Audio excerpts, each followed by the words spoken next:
અને માડી ઝપીએ તમારા જા એ અખંડ માડી તમારો દીકડો વળે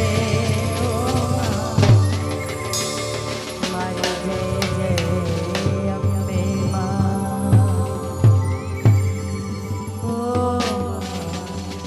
જય જય અંબે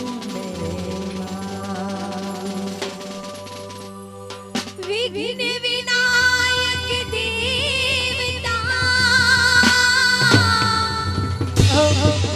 તમને સમરતા સુખ થાય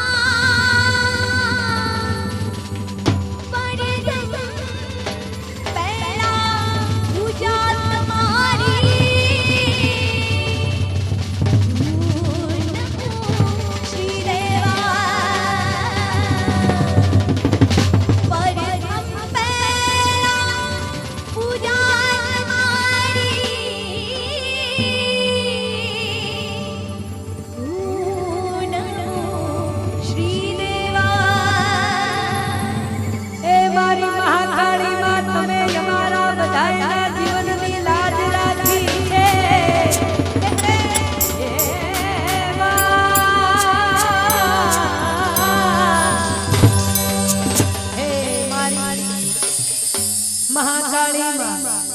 શ્રી મારી ભૈરવ ટેકરી વાળી માં તમે અમારા બધાના જીવતરની લાજ રાખી છે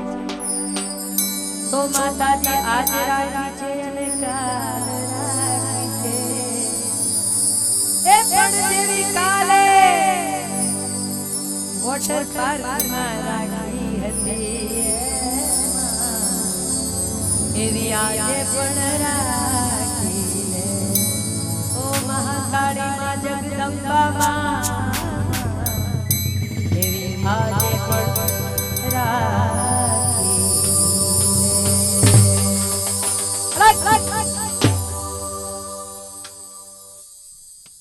આરતીની શુભ શરૂઆત કરવા જઈ રહ્યા છીએ ત્યારે એક સરસ મજાની જય બોલાવશું બોલો શ્રી અંબે માતની જય જે આયા છો એ તો બોલો જે ના બોલે એના પાડોશીના સોગન ચંપા માસીના સોમભાઈના સોગન સોમભાઈ ચંપા માસીના સોગન અને રૂપલાને રૂપલીના સોગન અહીંયા બેઠા છે બધા ભાઈ બહેનોને મારી નમ્ર વિનંતી છે એવી જય બોલો છેક પાવાગઢના ડુંગર ઉપર જઈ મા મહાકાળીને શિખર ઉપર પણ સંભળાવવું જોઈએ કે ભલે નાનું એવું ગામ છે પણ બધાય મારી જય બોલે છે બાકી રાધાની બાધા તો ઘણાય કરસ પણ પૂરી નહીં કરતા एक बार जय बोलજો बोलो श्री महाकाली मातनी जीवता रो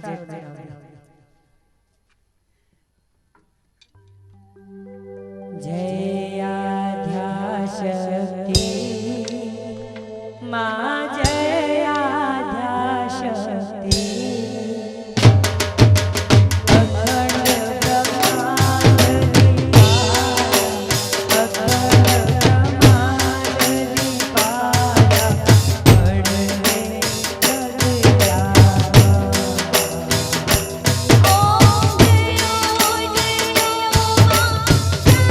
Thank you.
मसाल जरियन की साड़ी मोतन की माला काने कुंडल माथे मुगट गौ ब्राह्मण प्रतिपाळ आरा सुन्ना गोखवाड़ी चाचरना चौकवाड़ी पावागढ़ना पाड़वाड़ी पतई राजानी पदपुरेली मार्कंड मुनिनी पूजेली सुरत वैश्यनी संभाळनार सप्तदीपनी सप्तचंडिका नवखंड नारायणी नवदुर्गा अंबा ईश्वरी भोળી भवानी 33 करोड़ देवताओनी देवी योगियोनी योग माता 14 भुवनेश्वरी पावावाड़ी महाकाली माने घणी खम्मा बोलिए श्री महाकाली मात की जय भैरव दादा की जय शनिदेव की जय साईनाथ भगवान की जय बाबाजी नाथ की जय आज के आनंद की जय ओम नमः पार्वते पते हर हर महादेव हर माताजी ने भाव विभोर थे कमलेश बारोट विता पटेल અને અમારા કોમલ આર્ટના આર્ટિસ્ટોએ માં ભગવતીની સુંદર આરતી કરી છે આજના રાસ ગરબાના બીજા દિવસની રમઝટ જમાવવા માટે ગુજરાતી ચલચિત્રનો હીરો જેણે आदिवासी लोकगीत उत्तर गुजरातना लोकगीत અને ગુજરાતના સમગ્ર ગુજરાતના લોકગીતોને જે પંથકની જેવી લોકબોલી એ બોલીમાં રજૂ કરી અને લોકોના હૃદય સુધી જેને સ્થાન પ્રાપ્ત કર્યું છે એવા કમલેશ બારોટ અને અભિતા પટેલ બંને કલાકાર મિત્રો અહીંયા આગળ ઉપસ્થિત છે અમારું મ્યુઝિકલ વૃંદ અહીંયા આગળ ઉપસ્થિત છે સજ્જનો रास गरबानी शुरुआत करिए छे तो बहनों माताओं ने भाईओं ने विनंती के अमारा सोमचंद चतुर्दास पटेल परिवार नु एक सुंदर आयोजन ए लोकोए बहु सरस आयोजन करी आपने सौने आवा कलाकार मित्रों અને આવા વિશાળ ચોકના મેદાનમાં ગરબા રમવા માટેનો એક સરસ આયોજન કર્યું છે તો આપણે બધા એમને સાથ સહકાર આપી અને નવરાત્રી દરમિયાન કળિયુગની કાળી ભૈરવ ટેકરી વાળી એવી જાગતી જ્યોત માં ભગવતી માં કાલીના સાનિધ્યમાં એના ગુણગાન ગાવા માટે આપણે ભેળા થયા છે બધા બહુ સભ્યતાથી આનંદથી માતાજીના ગરબાનો લાભ લઈશું અહીંથી અમારા ઢોલ ઉપર દાંડી પડે એટલે બહેનો દીકરીઓ અને સર્વે ખેલૈયા ભાઈઓ બહેનોને વિનંતી કે લાઈનની શરૂઆત કરી અને આજના ગરબાની શરૂઆત કરીશું તો બીજા દિવસના રાસ ગરબાની રમઝટ શરૂ કરે છે કમલેશ બારોટ અભિતા પટેલ અમદાવાદનું સુપર ડુપર ચિંટુ ઓર્કેસ્ટ્રા સંગે કમલેશ બારોટ અભિતાબેન પટેલ અને ઉમાબેન પટેલ તો હાલો આપણે માણી આજના ગરબા લે હેડો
એની રાત કાઢો રાત નંબરિયા પડે આજે તારા પિસ્તર વાળવાનું બાકી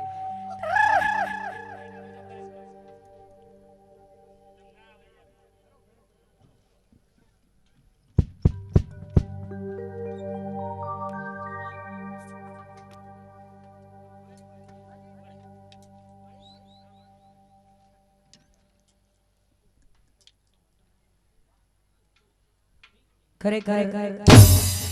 સીધી સાઉન્ડ ગુજારિયા હોય અને એમાંય આ ભૈરવ ટેકરી વાળી હોય ત્યારે બધા ગરબામાં જોડાઈ જાય તો કેટલી મજા આવે ભાઈ ભાઈ સાઉન્ડ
ભૈરવ ટેકરીના આ નવરાત્રિ મહોત્સવમાં ઉટવા ગામ અને આજુબાજુથી સમગ્ર કડી તાલુકાની અહીં આગળ જે જનતા જનાર્દન આવી છે તમામનું સ્વાગત છે આપ સૌને વિનંતી કરવાની કે આ ભૈરવ ટેકરીના ગરબા તમામને રમવા માટે અમારું આયોજન છે અમારી બહેનોએ લાઈનની શરૂઆત કરી છે એટલે અહીં બેઠેલી તમામ બહેનો આ લાઈનમાં જોડાઈ શકે છે ભાઈઓ પણ લાઈનમાં જોડાઈ શકે છે સર્વેને ગાવાની છૂટ છે મર્યાદામાં રહી અને માતાજીની ભક્તિ કરવા માટે આવ્યા છો તો તમામને વિનંતી કરીએ કે આ લાઈનમાં જોડાઈ જાઓ કલાકારો ઘણા બધા આ સ્ટેજ પર આવશે રોજ ગરબાની રમઝટ જમાવશે પણ મને એમ લાગે છે કે આજે અમારે માઇકમાં જાહેરાત નહીં કરવી પડે કમલેશ બારોટની ગાયકીમાં એટલી તાકાત છે કે તમને આજે ગોદમાં બેસવા નહીં દે પણ અમારા તરફથી આમંત્રણ છે કે સર્વે બહેનો માતાઓ લાઈનમાં જોડાઈ જાય ભાઈઓને પણ વિનંતી કે સ્ક્રીન મૂકેલી છે ત્યાં પણ તમે જોઈ શકો છો